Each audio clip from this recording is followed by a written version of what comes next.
YouTube channel. इस video में हम बात करेंगे मेल रिप्रोडक्टिव सिस्टम। तो मेल रिप्रोडक्टिव सिस्टम क्या होता है, इसमें कौन कौन से ऑर्गन पार्टिसिपेट करते हैं एंड स्पर्म का फॉर्मेशन किस ऑर्गन में होता है, टेस्टिस क्या होते हैं, प्राइमरी सेक्स ऑर्गन क्या होते हैं एंड सेकेंडरी सेक्स ऑर्गन क्या होते हैं। तो इस वीडियो में हम जानते हैं कि क्या होता है मेल रिप्रोडक्टिव सिस्टम। ठीक है, तो मेल रिप्रोडक्टिव सिस्टम के हम लोग बात करें तो क्या क्या मेल रिप्रोडक्टिव सिस्टम में क्या क्या होता है। प्राइमरी सेक्स ऑर्गन क्या होते हैं, टेस्टिस एंड सेक्स हार्मोन होते हैं। ठीक है, एसेसरी डक्ट होते हैं। एसेसरी डक्ट में क्या होता है, small duct, vasa deferentia, epididymis, vasa deferentia and ejaculatory duct. ये सारे एसेसरी डक्ट क्या करते हैं, ट्रांसपोर्टेशन में हेल्प करते हैं। किसके ट्रांसपोर्टेशन में हेल्प करते हैं, स्पर्म के ट्रांसपोर्टेशन में हेल्प करते हैं। मतलब स्पर्म का फॉर्मेशन कहाँ होता है, हमारे टेस्टिस के अंदर होता है। टेस्टिस मतलब जो फीमेल प्राइमरी सेक्स ऑर्गन है। ठीक है, प्राइमरी सेक्स ऑर्गन क्या होता है, टेस्टिस। अब टेस्टिस के अंदर क्या बनेंगे, स्पर्म बनेंगे और उस स्पर्म को मेन टारगेट ले जाने का काम कौन से डक्ट करते हैं, तो हमारे एसेसरी डक्ट करते हैं। कौन कौन से, small duct, vasa deferentia, epididymis, vasa differentia, एजिकुलेटरी duct. इसके बारे में हम लोग वन बाय वन करके डिटेल में जानेंगे। उसके बाद आता है एसेसरी ग्लैंड। अब एसेसरी ग्लैंड क्या होते हैं, seminal vesicles, prostate and Cowper gland. Seminal vesicle क्या होते हैं, पेयर में होते हैं। सेमिनल वेसिकल ये है जिसमें जो ये क्या करता है, न्यूट्रिशन प्रोवाइड करता है स्पर्म को, हमारे स्पर्म को न्यूट्रिशन प्रोवाइड करता है सेमिनल वेसिकल, क्योंकि सेमिनल वेसिकल के इनसाइड क्या होते हैं, फ्रक्टोज होते हैं। ठीक है, और सेमिनल वेसिकल कितने होते हैं, पेयर में 2 होते हैं। ठीक, अगर हम लोग बात करें प्रोस्टेट ग्लैंड, प्रोस्टेट ग्लैंड कितनी होती है, 1 होती है। और प्रोस्टेट ग्लैंड का वर्क क्या होता है, कैल्शियम आयन, फास्फेट आयन, सीमेन जो हमारे सीमेन के अंदर होता है, ह्यूमन के सीमेन के अंदर कैल्शियम आयन, फॉस्फेट आयन होते हैं। वो किस ग्लैंड के द्वारा होते हैं, किस ग्लैंड के द्वारा आते हैं, prostate gland and prostate gland के द्वारा आते हैं। अब काउपर ग्लैंड क्या होते हैं, पेयर में होते हैं। ठीक है, उसके बाद हम लोग डिटेल में आगे पढ़ेंगे। उसके बाद हम लोग पढ़े एक्सटर्नल जेनिटलिया क्या होते हैं, पेनिस। जो हमारा जो ह्यूमन का एक्सटर्नल जेनिटलिया क्या होता है, पेनिस।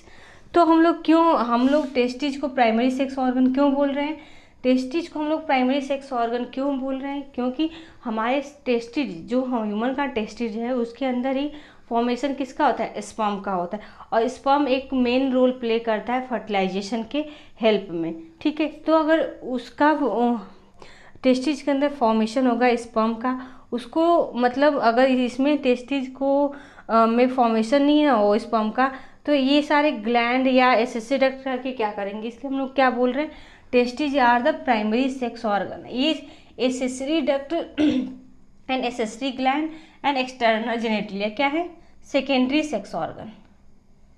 क्या है, सेकेंडरी सेक्स ऑर्गन। ठीक है, और अगर वही हम लोग फीमेल की बात करें तो प्राइमरी सेक्स ऑर्गन, उसमें क्या था, प्राइमरी सेक्स ऑर्गन था, ओवरीज था और हार्मोन थे। इसमें क्या है, मेल के अंदर क्या है, primary sex organ testes. Testes क्या होते हैं उसके बारे में हम लोग बात करेंगे। तो टेस्टिज ऐसा स्ट्रक्चर है ह्यूमन बॉडी का, मेल पार्ट का, जिसके अंदर फॉर्मेशन होता है किसका, स्पर्म का। तो testes is the primary sex organ of the male reproductive system. ठीक है, और वहीं हम लोग बात करें, ये हमारा फीमेल रिप्रोडक्टिव सिस्टम है जो साइड व्यू है। साइड व्यू में क्या क्या आप देख सकते हैं, तो ये है हमारा टेस्टिज। क्या होता है, टेस्टिज हमेशा कितने में होते हैं, पेयर में होते हैं, यानी 2 टेस्टिज होते हैं। टेस्टिज के बारे में हम लोग डिटेल में पढ़ेंगे। तो टेस्टिज कितने में होते हैं, 2 पेयर होते हैं। Inside the testes formation of the sperm. ठीक है, स्पर्म का फॉर्मेशन कहाँ होता है, इनसाइड द टेस्टिज। और टेस्टिज स्थित कहाँ होता है, स्क्रोटम। स्क्रोटम क्या होता है, पाउच लाइक स्ट्रक्चर होता है, मतलब एक सैक लाइक, एक बैग लाइक स्ट्रक्चर होता है। इसके अंदर हमारा टेस्टिज होता है। ठीक है, और टेस्टिज में क्या फॉर्मेशन होता है, स्पर्म का। और स्पर्म में एपिडिडाइमिस क्या है, हमारे डक्ट होते हैं जो मतलब हमारे स्पर्म को कैरी करते हैं। तो एपिडिडाइमिस क्या होता है, एपिडिडाइमिस में क्या होता है, मैच्योरेशन ऑफ द स्पर्म। जो स्पर्म का फॉर्मेशन तो टेस्टिज में हुआ, लेकिन मैच्योरेशन कहाँ होता है, एपिडिडाइमिस में। ठीक है, मैच्योरेशन कहाँ होता है, एपिडिडाइमिस में। उसके बाद ये ग्लैंड होती हैं, बहुत सारी ग्लैंड होती हैं, एपिडिडाइमिस ग्लैंड, सॉरी डक्ट होती है एपिडिडाइमिस। उसके बाद आती है कौन सी, यहाँ से बासा डिफरेंशिया क्या करती है, कैरी द स्पर्म, स्पर्म को कैरी करती है। उससे उससे बहुत सारी ग्लैंड जुड़ती हैं। कौन कौन सी ग्लैंड? प्रोस्टेट ग्लैंड जो कैल्शियम आयन स्पर्म के साथ मिलाती है। सेमिनल वेसिकल से क्या आता है? फ्रक्टोज आता है। बल्बो यूथरल ग्लैंड म्यूकस रिलीज करती है जो लुब्रिकेशन में हेल्प करती है, ठीक है, स्पर्म के लुब्रिकेशन में हेल्प करती है। फिर उसके द्वारा ऐसे ऐसे होते होते स्पर्म कहाँ से? हमारे पेनिस के थ्रू, ह्यूमन के पेनिस के थ्रू क्या होता है? बाहर निकल जाता है। तो ये है पेनिस का स्ट्रक्चर। और ये है फोर स्क्रीन जो पेनिस के ऊपर पाई जाती है, जो उसको प्रोटेक्शन प्रोवाइड करती है। और ये है हमारा यूरिथेरा। यूरिथेरा के द्वारा ये स्पर्म प्लस यूरिन दोनों पास होते हैं। स्पर्म प्लस यूरिन किसके द्वारा पास होते हैं? यूरिथेरा के द्वारा पास थ्रू होते हैं। किसके द्वारा? यूरिथेरा के द्वारा बाहर निकल जाते हैं। देखिए ह्यूमन के अंदर जो स्पर्म का मार्ग है एंड किसका? यूरिन का मार्ग एक ही होता है, जो जिसको हम लोग बोलते हैं यूरिथेरा। लेकिन ये फीमेल की बात करेंगे तो एक का मार्ग, एक रिलीज होने का मार्ग एंड किसका? यूरिन का मार्ग अलग अलग होता है। लेकिन मेल में ऐसा नहीं होता है।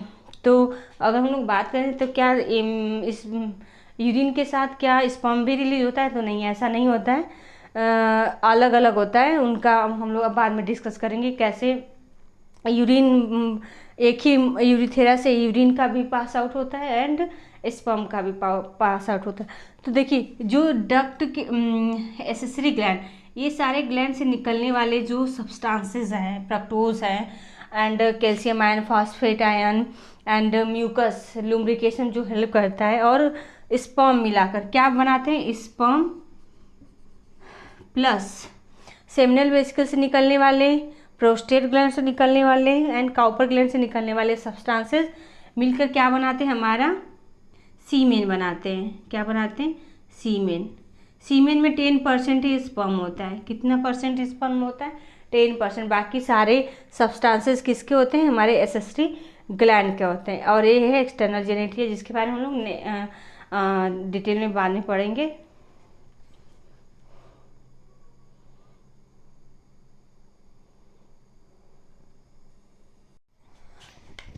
तो वही हम लोग बात करें टेस्टिस। टेस्टिस के डिटेल के बारे में। तो टेस्टिस क्या होता है? तो जैसा कि हम लोग बात कर चुके हैं, testis are the primary sex organ. Primary sex organ क्यों बोल रहे हैं? क्योंकि टेस्टिस के अंदर ही फॉर्मेशन हो रहा है किसका? स्पर्म का। और प्राइमरी सेक्स ऑर्गन है क्योंकि स्पर्म का फॉर्मेशन कर रहा है। तो आइए हम लोग बात करते हैं टेस्टिस क्या होता है। ये देखिए टेस्टिस का स्ट्रक्चर है, ठीक है।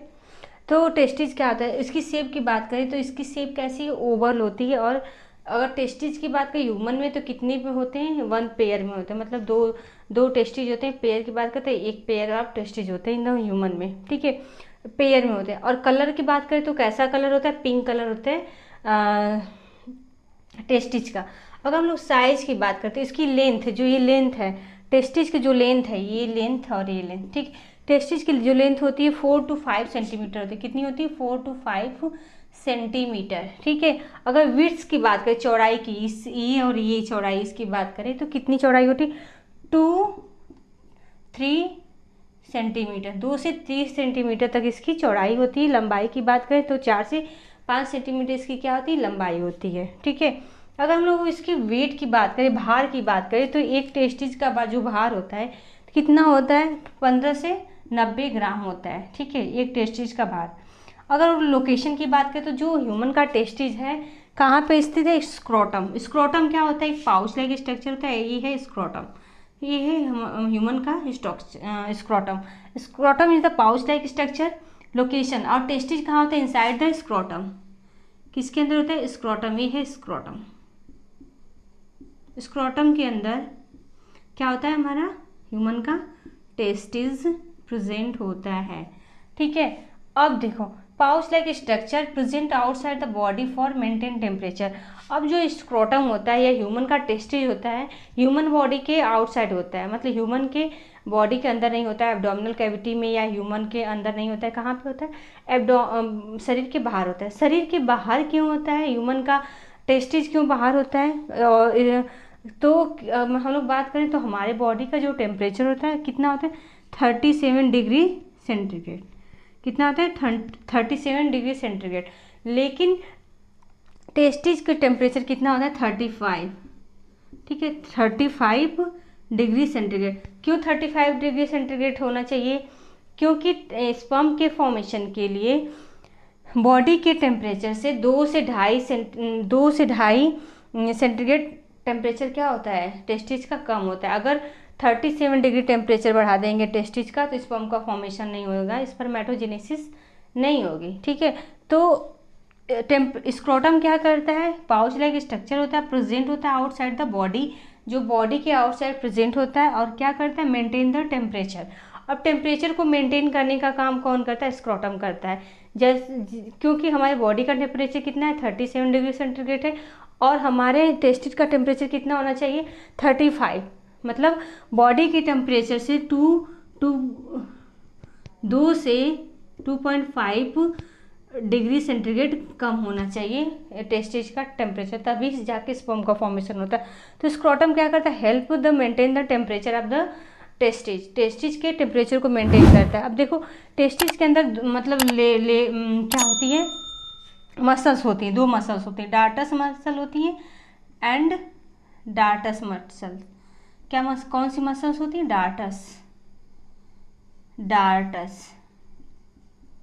डार्टस मसल्स एंड ये है डार्टस मसल्स, ये है क्रीमेस्टर मसल्स। अब जो हमारा स्क्रोटम है टेम्परेचर क्या करने का काम करता है, टेम्परेचर को मेंटेन करने का काम। लेकिन स्क्रोटम की हेल्प कौन सी मसल्स करती हैं टेम्परेचर मेंटेन करने में, डार्टस मसल्स एंड क्रीमेस्टर मसल्स। तो ये इन मसल्स का काम क्या होता है, जैसे ड्यूरिंग टाइम में क्या होता है, जो हमारा स्क्रोटम है, ह्यूमन का स्क्रोटम, वो ड्यूरिंग विंटर टाइम में क्या हो जाता है, स्क्वीज हो जाता है, क्योंकि बाहर का जो टेम्परेचर है बहुत ज़्यादा कम होता है।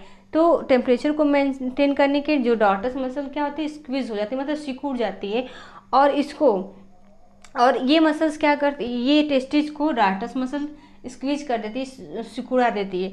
एंड क्रीमेस्टर मसल्स क्या करती है, ये पुल आउट करती है, किधर, मतलब जब ड्यूरिंग विंटर टाइम में, मतलब एब्डोमिनल कैविटी से अटैच करने का काम, ताकि जो टेस्टिज है उसका टेम्परेचर ज़्यादा कम ना हो जाए, तो उसको एब्डोमिनल कैविटी के अंदर खींचने का काम, उससे अटैच करने का, हमारी बॉडी से अटैच करने का काम कौन सी मसल करती, क्रीमेस्टर मसल्स। एंड डार्टस मसल क्या करती, स्क्रोटम को स्क्वीज करने का काम, ताकि टेम्परेचर बाहर ना निकले, किससे, टेस्टिस से। और ये क्रीमेस्टर मसल्स एब्डोमिनल, जो हमारी कैविटी होती है, जो हमारी एब्डोमिनल मतलब पेट वाला एरिया होता है, उसकी तरफ पुल आउट करती, ताकि बॉडी की गर्मी से इसका टेम्परेचर क्या होता है, मेंटेन रहे। तो ये हमारा स्क्रोटम का काम होता है, हेल्प द टेम्परेचर मेंटेनिंग, मतलब टेम्परेचर को मेंटेन करने का काम।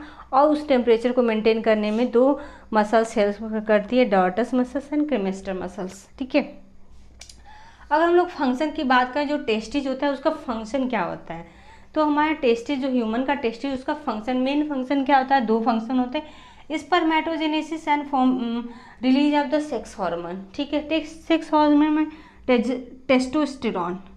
तो स्पर्मेटोजेनेसिस क्या है, फॉर्मेशन ऑफ द स्पर्म। ठीक है, स्पर्म का फॉर्मेशन। ठीक है, तो ये काम कौन सी मसल्स करती है, कौन सा ऑर्गन करता है, तो ह्यूमन का टेस्टिस। स्पर्मेटोजेनेसिस यानी formation of sperm is called spermatogenesis. अब टेस्टोस्टेरोन का भी रिलीज करती हैं। टेस्टोस्टेरोन क्या होता है, सेक्स हार्मोन होता है, ये ड्यूरिंग प्यूबर्टी के टाइम रिलीज होता है। ठीक है, अब टेस्टोस्टेरोन का रोल क्या होता है ह्यूमन बॉडी में बात करें तो स्पेशली मेल में। ठीक है, मेल में क्या करता है, जब टेस्टोस्टेरोन रिलीज होता है प्यूबर्टी में, तो क्या क्या होता है, जो वॉइस होती है कैसी हो जाती है, चाइल्ड की हैवी हो जाती है। एंड मसल्स वेट क्या होता है, हैवी हो जाता है। मसल्स कैसे होते हैं, हैवी हो जाते हैं। इंक्रीज हाइट, उनकी हाइट क्या हो जाती है, इंक्रीज कर जाती है, किस हार्मोन के कारण, टेस्टोस्टेरोन। स्पर्म प्रोडक्शन और स्पर्म का फॉर्मेशन बनना शुरू हो जाता है ड्यूरिंग प्यूबर्टी टाइम। ये सारे काम कौन से काम कर रहे हैं, टेस्टोस्टेरोन कर रहा है। ठीक है, heavy voice, muscles weights, heavy and increase height sperm production, सारे काम किसके हैं? टेस्टोस्टेरॉन के। वही हम लोग बात करें किसकी? टेस्टिज की, जिसकी हम लोग लंबाई, चौड़ाई, colour, pink colour and shape पढ़ चुके हैं। अब हम लोग बात करें कि इसमें हमारे टेस्टिज के अंदर फॉर्मेशन तो हो रहा है किसका? स्पर्म का। एंड कौन कौन सी स्पर्म के फॉर्मेशन में ग्लैंड यूज़ हो रही हैं, कौन कौन से ग्लैंड पार्टिसिपेट कर रही हैं, कौन कौन से डक्ट पार्टिसिपेट कर रहे हैं, उसके बारे में हम लोग देखते हैं। तो ये है ह्यूमन का टेस्टिज। और ह्यूमन के टेस्टिज में अगर हम लोग बात करें तो एक टेस्टिज में बहुत सारे बॉक्स लाइक स्ट्रक्चर होते हैं, जिसको हम लोग क्या बोलते हैं? लोब्यूल। क्या बोलते हैं? Testicular lobules. और एक ह्यूमन के टेस्टिज में कितने लोब्यूल्स होते हैं? 250, यानी 250 टेस्टिकुलर लोब्यूल्स होते हैं। ऐसे 1 2 3 4, मतलब मैंने 4 5 बनाया, मतलब एक टेस्टिज के अंदर 250 लोब्यूल्स होते हैं। Inside the lobule formation of the sperm. तो लोब्यूल के अंदर ही फॉर्मेशन किसका होता है? स्पर्म। अब देखिए, लोब्यूल के अंदर मैं बात की हूँ स्पर्म का फॉर्मेशन होता है, लेकिन लोब्यूल के अंदर क्या होती है? सेमनीफेरस ट्यूब्यूल्स होती हैं मेन। तो इसके अंदर सेमनीफेरस ट्यूब्यूल्स किसके अंदर होती है? टेस्टिकुलर लोब्यूल्स के अंदर। ये है ब्लू कलर का टेस्टिकुलर लोब्यूल्स। अब testicular lobules inside 2-3 seminiferous tubules होती हैं। मतलब एक लोब्यूल्स के अंदर 1 से 3 क्या होते हैं? सेमनीफेरस ट्यूब्यूल्स होता है। अब सेमनीफेरस ट्यूब्यूल्स के इनसाइड ये फॉर्मेशन होगा किसका? स्पर्म का।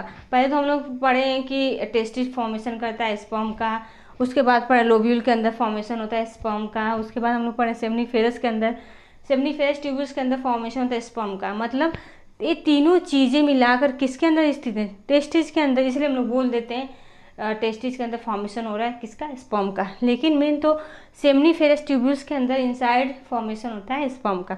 अब ये है हमारे सेमनीफेरस ट्यूब्यूल्स। तो एक लोब्यूल्स में 1 से 3 क्या होते हैं? सेमनीफेरस ट्यूब्यूल्स होते हैं। ठीक है, क्या होते हैं? Seminiferous tubules in each lobules, एक लोब्यूल्स में। ठीक है, अब वो हम लोग बात करें लोब्यूल्स के अंदर क्या हुआ फॉर्मेशन? सेमनीफेरस ट्यूब्यूल्स के अंदर किसका फॉर्मेशन हुआ? स्पर्म का। अब ये जो सारे स्पर्म है एक डक्ट के द्वारा कहाँ पे मिलेंगे? ये जो डक्ट है रेटी टेस्टिज, जो सारे ये डक्ट हैं, फॉर्मेशन हुआ स्पर्म का सारे स्पर्म निकले कहाँ पे? निकले यहाँ पे रेटी टेस्टिज में। कहाँ पे निकले? रेटी टेस्टिज। ठीक है, रेटी टेस्टिज से होते हुए यहाँ पे बहुत सारे ट्यूब लाइक स्ट्रक्चर होंगी, जिसको हम लोगों ने बासा इफ्रेंशिया क्या करेगी? कैरी करेगी स्पर्म को, ले जाएगी कहाँ पे? इपिडिडाइमिस। इपिडिडाइमिस क्या होता है?